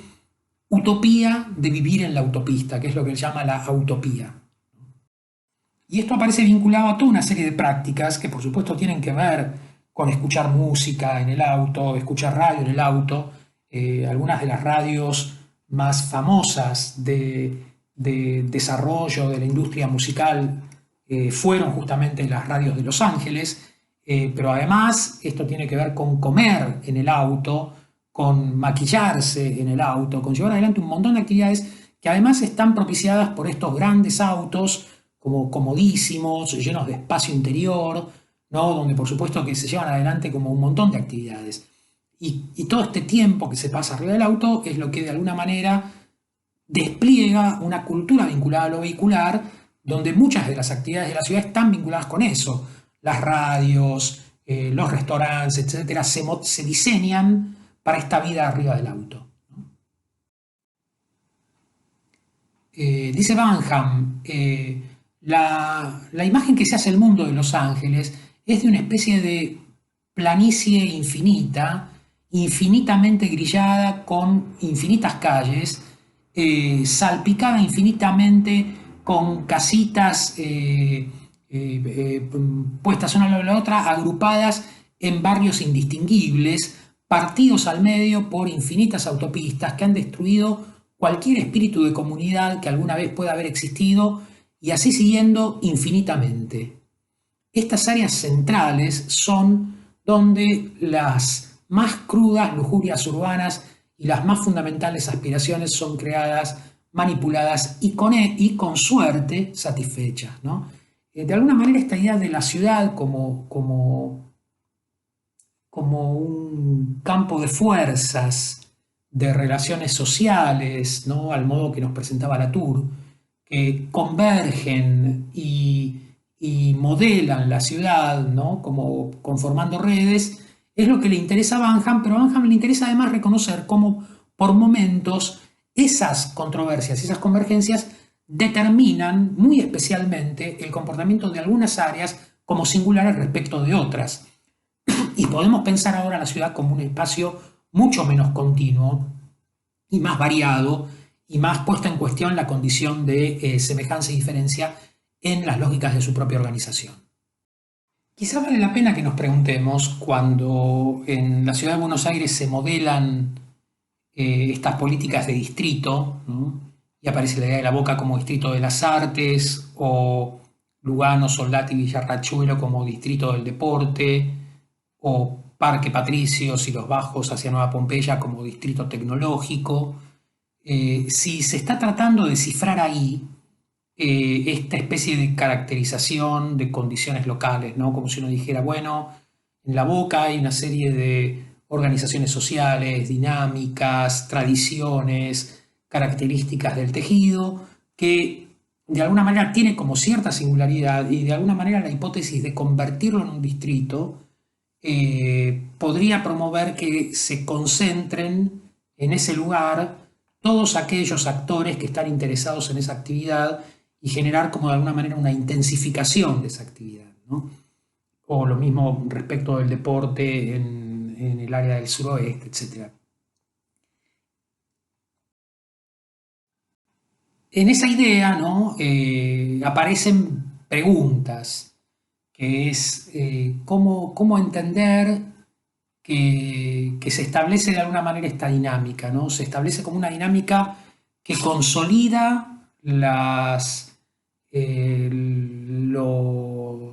necesidades, las organizaciones emergentes, los usos que se tienden a producir en el área, tiende a introducir nuevos actores, ¿no? ¿Cómo funciona esta idea de los beneficios para empresas? ¿Cuáles son las empresas que aparecen beneficiadas? ¿Qué tipo de cambios son los que se promueven en el área con la normativa? ¿Tienden a consolidar su identidad o a consumir su identidad en determinado fenómeno que promueve otro tipo de negocios? ¿Cómo aparece la idea del diseño en barracas? Aparece efectivamente como se vislumbra en la idea, como una manera de aprovechar las industrias instaladas y a la idea del diseño como un plus de valor para sumar tecnología, productividad, mercados posibles, mejores calidades de producción a las producciones que existen. Es que a las papeleras que estaban en barracas se suman los diseñadores para producir calidades de papel, cuadernos, productos para la industria que puedan volverse más atractivos, con más valor agregado, etcétera. Lo mismo con las textiles, lo mismo con las demás cosas. O es la oportunidad de que vengan empresas nuevas, probablemente en algunos casos incluso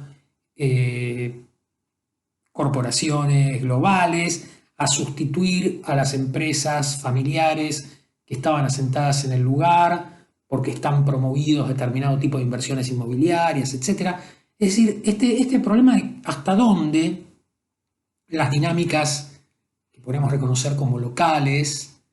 encuadradas un poco en esta idea de la ecología de Banham, que es que hay áreas de la ciudad donde hay determinados actores que llevan adelante determinadas prácticas que tienen que ver con la condición de los tejidos, la arquitectura que está instalada, con probablemente incluso la propia condición territorial y medioambiental en la que se instala un poco ese grupo de actividades y de prácticas. Digo, hasta dónde eso es estable. Sabemos que tiene siempre una estabilidad relativa, que la ciudad está en pleno proceso de transformación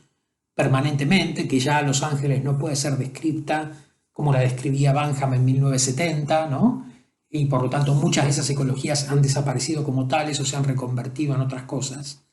Pero estos fenómenos que hacen a la identidad de las partes, ¿cómo se relaciona el problema del relevamiento y del proyecto? ¿No? ¿Cuánto lo que podamos medir, mapear y comprender de las dinámicas que suceden nos permiten comprender las dinámicas de transformación, las controversias y la necesidad de un proyecto que las aloje ya para relanzarlas hacia el futuro? ¿Es, por ejemplo, la política de distritos el tipo de intervención más oportuno para los barrios del sur de la ciudad de Buenos Aires? Sería como una pregunta en este sentido. ¿Qué tipo de transformación es la que está aportando el distrito tecnológico en los barrios de Parque Patricios o en los bajos de Pompeya? ¿Está produciendo las transformaciones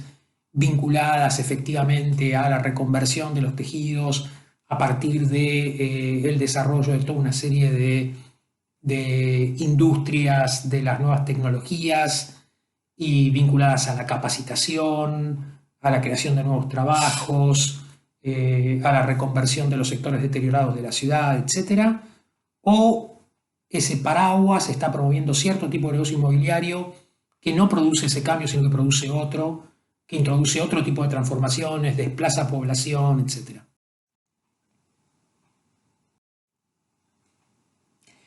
Esto a la vez está vinculado a la última categoría, que podríamos llamar trama rasgada, pero que literalmente también podría traducirse como escalera. Yo sé que no parece haber ninguna relación, porque proviene de un texto escrito por Albert Pope que se llama Ladders. En inglés, el término ladder lo que quiere decir es la escalera de mano, no la escalera como la escalinata, el escalonamiento, sino la escalera de mano. Esta forma, ¿no? La que tiene dos largueros y un montón de travesaños, ¿no? Por eso también eso podría entenderse como trama rasgada, entendiendo que el término ladder Pope lo introduce especialmente para poner en valor un fenómeno que tiene que ver con la transformación de las ciudades. No tanto con su generación, lo que dice Pope es, estamos acostumbrados a entender que la organización de nuestras ciudades, las ciudades de América, está basada en la idea de la grilla, ¿no? Pero lo que vemos permanentemente, dice él, es una publicación bastante reciente, hecha a fines del siglo XX, pero reeditada ahora en 2015, ha despertado especial interés este libro recientemente. Pope lo que dice es, vemos permanentemente en nuestras ciudades, en las metrópolis de América, cómo esta grilla empieza a romperse, ¿no? Y se rompe por fenómenos que son fenómenos rigurosamente urbanos, o sea, por la manera en la cual se producen transformaciones que tienen que ver con cómo se desarrolla el crecimiento de las ciudades, con la presencia de las infraestructuras, con la presencia de tejidos especializados, por ejemplo, áreas industriales, etc. Y también por el modo en el que se conciben determinadas urbanizaciones y la manera en la cual se implantan en el territorio. Eso lo que produce es que la trama se rompa, no encuentra deje de tener continuidad en alguna dirección, ¿no? Y lo que le interesa a Pope es entender si hay ahí efectivamente una forma a ser comprendida y conceptualizada para poder trabajar con ella, ¿no? Les recomiendo muy especialmente el artículo. Porque de alguna manera lo que tematiza son estos fenómenos que tienen que ver con cómo la aparición de los ferrocarriles en las tramas urbanas,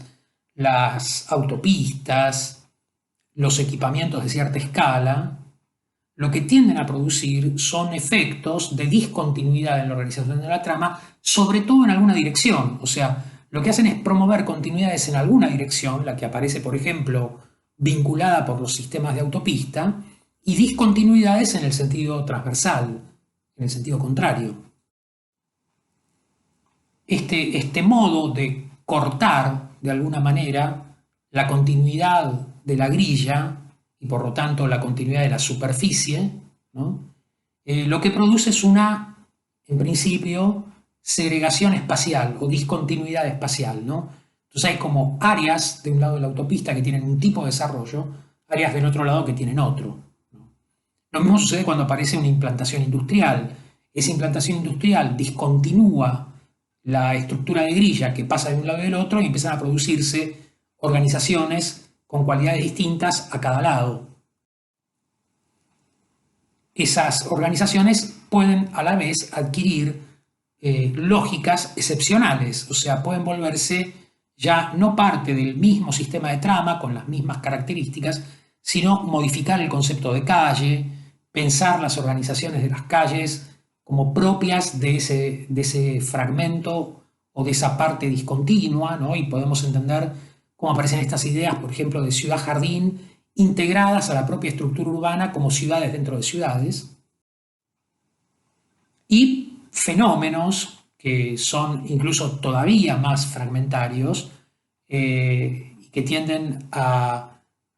descomponer la continuidad de la trama ya en términos todavía mayores, como grandes áreas urbanas tratadas realmente como ecologías alternativas, como por ejemplo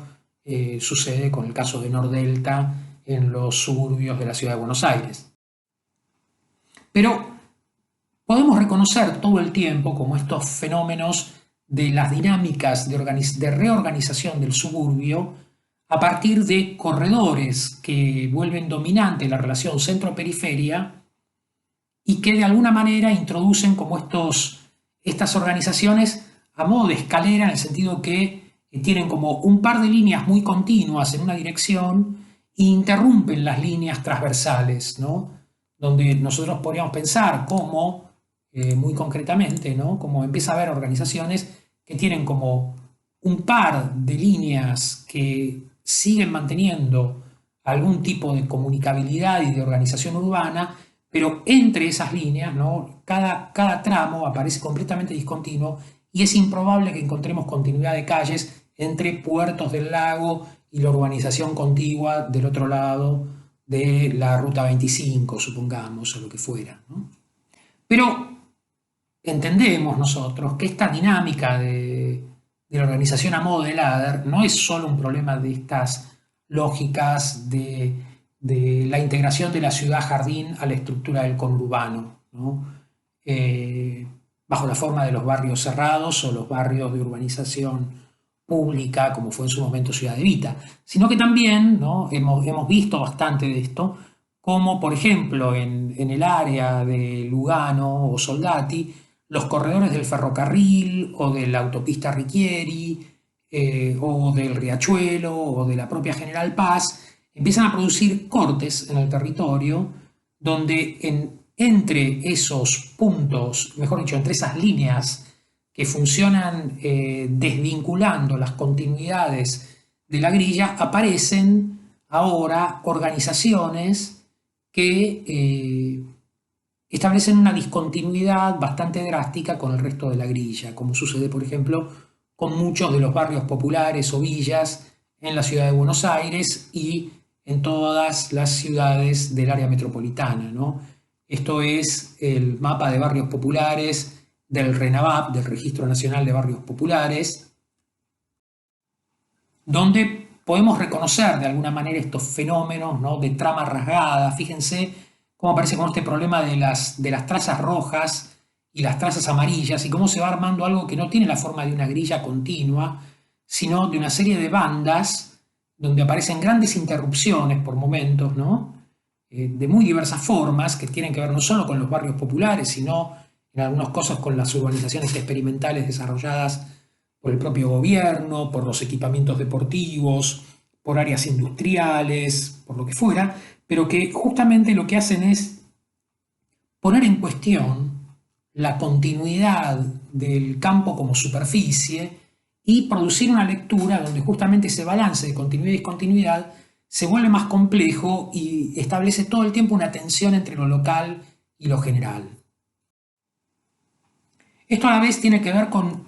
la propia administración del territorio, ¿no? Nosotros podemos ver el carto de ARBA, de la Agencia de Rentas de la Provincia de Buenos Aires, donde cuando interpreta la organización de las manzanas,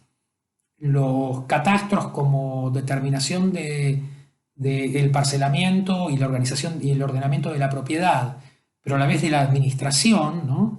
Reconocemos cómo también empieza a haber otro problema que no solo tiene que ver con la presencia de estas trazas de vías de ferrocarril, autopistas urbanas, etcétera, introduciendo esas discontinuidades, sino también los ríos urbanos, pero también y muy especialmente los límites administrativos y cómo los propios límites administrativos también muchas veces son uno de los principales motivos para entender los argumentos para la discontinuidad de la organización del espacio público, la continuidad de los tejidos, etc. Es decir, áreas que tienen distintos administradores que responden a distintas normativas, a distintas políticas del suelo, a distinta asignación de destino, empiezan justamente a producir discontinuidades en la organización del tejido que son especialmente características de las formas del conurbano de la ciudad de Buenos Aires,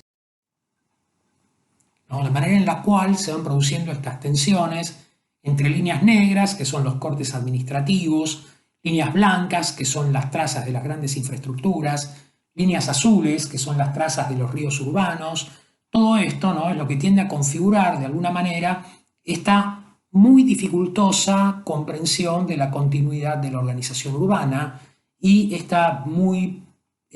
interesante y a la vez problemática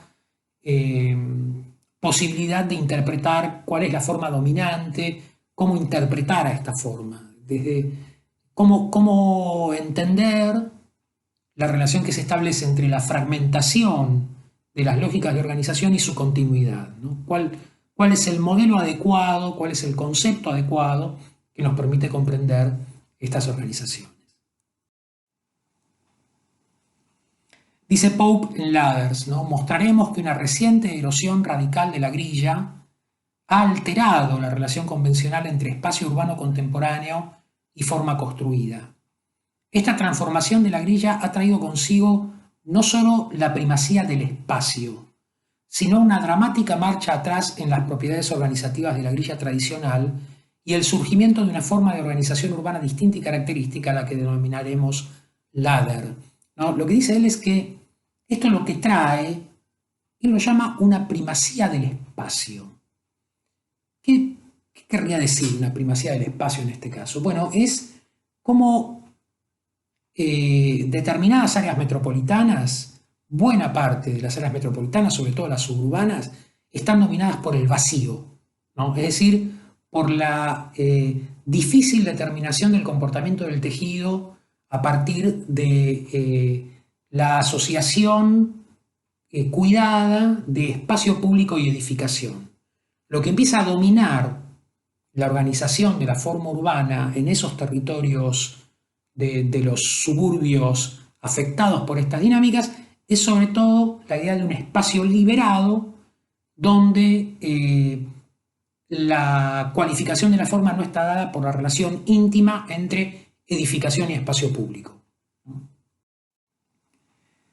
Recuerdan ustedes que hemos visto en alguna clase teórica de la primera parte del año en Forma Urbana 1 este muy lindo ejercicio de Camilo José Vergara sobre lo que él llamaba los nuevos guetos americanos, ¿no? Y cómo en estos procesos de dinámicas de transformación de áreas muy importantes de algunas ciudades norteamericanas, por ejemplo, el Bronx en Nueva York, ¿no? El paisaje urbano, el espacio urbano, que para 1979 tenía la forma en la calle, nada menos que en Park Avenue, en una de las avenidas más importantes de la ciudad, pero ya en el suburbio del Bronx, ¿no? Teníamos como esta calle corredor con toda esta serie de edificios que ordenaban claramente la relación entre edificación y calle, con las políticas públicas de empobrecimiento de determinados sectores de la población, caída del empleo de esos sectores, falta de subsidio y desarrollo de fuentes de trabajo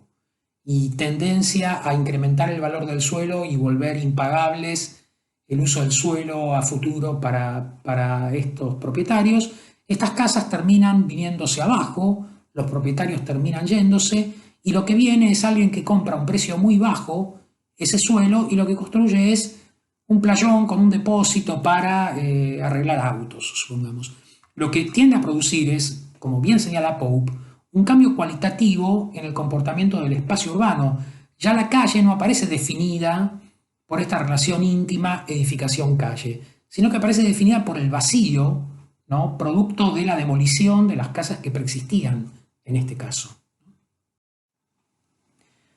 A veces esto tiene que ver con otro tipo de dinámicas, como en este caso la demolición de viviendas colectivas de sectores de habituales obreros industriales, como eran los habitantes del South Bronx para 1980, ¿no?, como esa dinámica de empobrecimiento y de justamente esta dinámica de convertir en gueto un barrio popular progresivamente hasta pauperizarlo totalmente, que ese edificio sea demolido, que se convierta en un gran baldío y que después vengan casas de vivienda de baja densidad con jardín de otros sectores sociales que desplazaron a los grandes grupos que habitaban en ese lugar antes. Pero primero, ¿no?, lo que aparece es esto que mencionaba Pope, el vacío, el espacio, ¿no? Más de lo mismo, ¿no? Alguien podrá decir, bueno, pero esta categoría, si la interpretamos en estos términos, podría ser una categoría perfectamente compatible con la categoría de palimpsesto, o incluso progresivamente con la propia idea de leer esto en términos de nodo red y estas dinámicas entre actores y sus controversias. Y por supuesto que es así. O sea, cada una de las categorías que estamos planteando no pretende convertirse en un modelo excluyente, porque de hecho son categorías pensadas para diferentes espacios disciplinares, con distintas aplicaciones, y operan, en nuestro caso, más bien a modo de ideas o de modelos que nos permiten traducir nuestras impresiones del área a alguna hipótesis que trate de entender cómo administrar la continuidad y discontinuidad, semejanza y diferencia con algún criterio que nos permita empezar a ordenarla y a traducirla a una forma de notación. En este caso, eh, esta lectura, ¿no?, lo que pone en valor es justamente la forma en la cual, primero, y esto es clave en el trabajo de Camilo José Vergara, ¿no?, lo que era entendido como una ciudad continua, la ciudad de Nueva York, sobre todo el comportamiento de la isla de Manhattan, empieza a presentar una serie de áreas urbanas como áreas discontinuas, como áreas diferentes, bajo la forma del gueto, ¿no?, es decir, del barrio excluido, del barrio de reclusión, del barrio en el que se concentran sectores populares que no guardan relación con otros sectores populares o otros sectores sociales de la ciudad. Esa diferencia es, en este caso, dominantemente racial, más que exclusivamente social, aunque está sin ninguna duda vinculada también a cuestiones sociales en términos más generales. Pero estos procesos que han tenido que ver con toda la grave historia del apartheid en Estados Unidos en buena parte del siglo XX y que concluye de alguna manera en estos procesos, incluso cuando parecen haberse superado esos fenómenos de racismo, básicamente puede ser leída entonces como un problema de creciente segregación espacial de la ciudad, es decir, como una manera en la cual la ciudad tiende a distinguir áreas. También habíamos visto brevemente juntos, ¿no?, este mapa actual de los barrios populares en Nueva York, los hoods, los barrios de negros, ¿no?, los que están en el Bronx, que son los que están pintados de negro, los que están en Queens, que son los que están pintados de rojo, los que están en Brooklyn, que son los que están pintados de azul, etc. Pero justamente cómo se producen áreas bastante claramente delimitadas en las que se agrupan determinados habitantes de la ciudad, conviven de determinada manera, etc. Y cómo esto emerge justamente de estos procesos inmobiliarios que administran la relación entre suelos caros y suelos baratos en la ciudad y reorganizan progresivamente dónde se distribuyen los sectores populares con menos recursos dentro de la ciudad y cómo eso tiende a intensificar las diferencias entre esas áreas de la ciudad y las otras, como señalaba en su investigación Vergara. Me interesaba ver cómo, por ejemplo, parte de esta cultura en los Estados Unidos produjo una plataforma digital que se llama Ghetto Tracker, es decir, buscador de guetos. De modo tal que cualquier persona, en este caso la imagen, esta es, no estoy mintiendo, esta es la plataforma que se instala en el teléfono, esta es la imagen con la que se publicitaba, esta era la familia que ilustraba la imagen y preguntaba, ¿estás viajando a una nueva ciudad? ¿Querés visitar la parte segura de la ciudad? Es fácil. Poner aplicación en tu teléfono que te marque a dónde no tenés que ir para evitar a los guetos, ¿no? Esto produjo una controversia espectacular o gravísima en todo caso. En 2013 se desarrollaron toda una serie de juicios contra la empresa que la promovió, que después simplemente convirtió en la misma plataforma, con la misma gráfica, en una plataforma que ahora, en vez de llamarse Ghetto Tracker, es decir, buscador de guetos, se llama la parte buena de la ciudad. Este, repite el mismo eslogan: viajando a una nueva ciudad, vas a estar visitando la parte segura de la ciudad. Es simple, y cambiaron a la familia de blancos y rubios por familia de gente morocha y volvieron a actualizar la plataforma para seguir vendiéndola con los mismos criterios. Es decir, más allá de la brutal esquematización social y la violencia ideológica que supone todo esto, eh, hay en la cultura contemporánea instalada una idea de naturalizar, ¿no?, la fragmentación del espacio urbano. Hemos compartido algunas ideas respecto de cómo durante la parte más cruda de la pandemia se desplegaron proliferaciones de discursos sobre cómo se idealizaba la manera de irse a vivir a otro lado, alejarse de los sectores peligrosos de la ciudad, tratar de irse a vivir lo más lejos posible de los demás, entendiendo siempre que los demás son los otros, que no son como uno, pensando que siempre hay otros que sí son como uno, con los cuales uno podría vivir bien, etc. Toda esta idealización de la fragmentación del espacio de la ciudad es un problema que nos atañe muy directamente y que necesita toda nuestra inteligencia para poder avanzar en la comprensión de cómo realmente está organizada la ciudad, cómo interpretamos las relaciones de semejanza y diferencia, cómo podemos mediar estos discursos abusivamente ideológicos respecto de cómo idealizar el servicio de la ciudad para algunos sectores en detrimento de otros, etc., y buscar una posición como teóricos, analistas, profesionales, que permita que podamos intervenir poniendo en valor el interés común y la capacidad de vivir juntos, que de alguna manera requiere el futuro no solo de las ciudades, sino del mundo, ¿no? Más allá entonces de estas preocupaciones, que no queremos dejar de transmitirles porque nos preocupan y mucho y nos parece que son realmente los principales problemas que tenemos en este momento, es imprescindible que podamos empezar a participar de estos debates del campo disciplinar sobre cómo interpretar la continuidad y la discontinuidad del territorio y cómo producir ciertos modelos conceptuales de eso. Y cómo encontrar posiciones con las que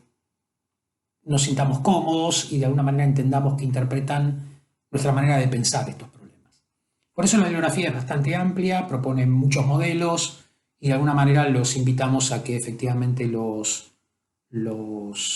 estudien, sobre todo que elijan dentro de estos 5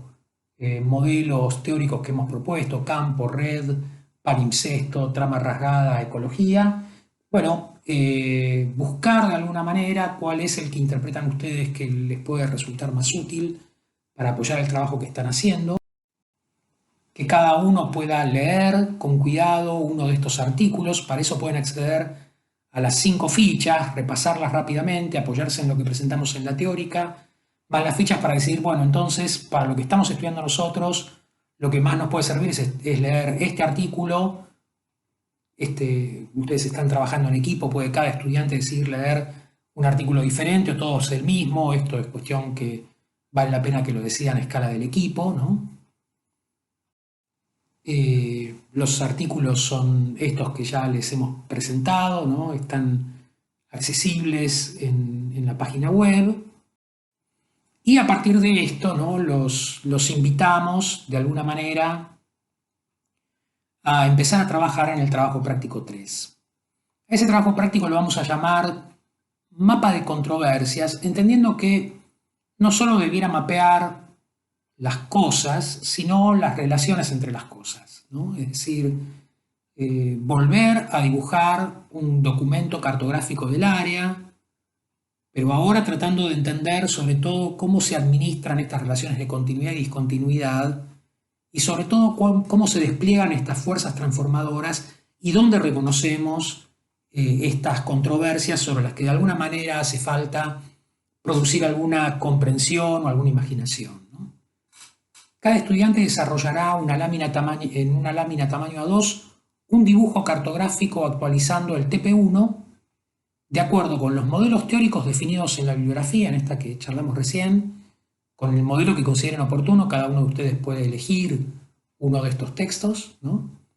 Y con el encuadre del área de estudio definido en el TP2, donde ustedes ahora ya han hecho un mapa de recorrido virtual y han registrado toda una serie de zonas en el Atlas. Esto les define de alguna manera una ampliación, una intensificación,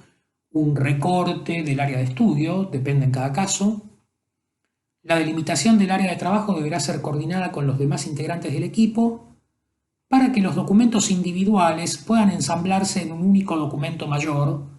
con escala, forma de notación y temas de trabajo comparables y compatibles. La idea es que, si bien cada uno dibuja una hoja, una lámina A2, esas láminas A2 en algún momento se juntan y se convierten en una sola, ¿no?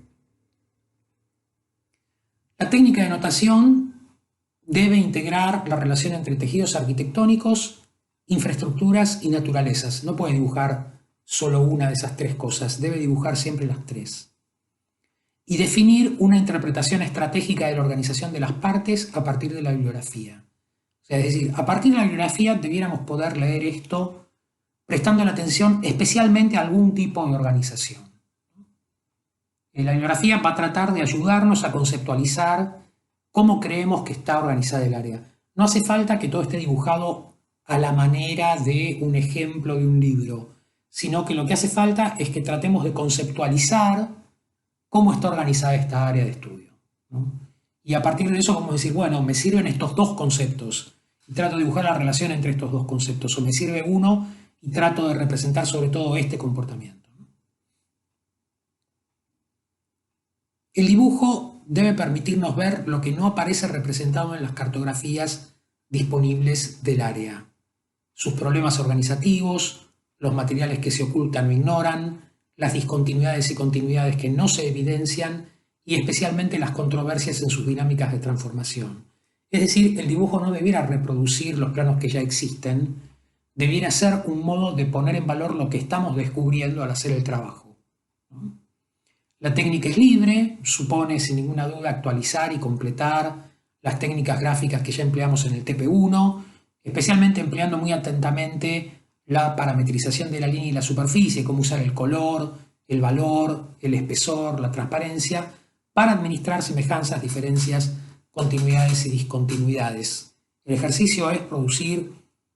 una representación cartográfica en escala,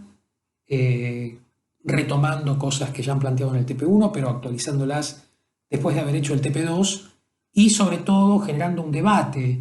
dentro del equipo para tratar de empezar a producir interpretaciones del área en términos de la bibliografía que los invitamos a leer de acá al final del curso, sobre todo como apoyo para comprender lo que percibimos en el área y que de alguna manera necesitamos conceptualizar. Bueno, nos vemos ahora en videoconferencia y repasamos estos asuntos para ponernos a trabajar. Gracias.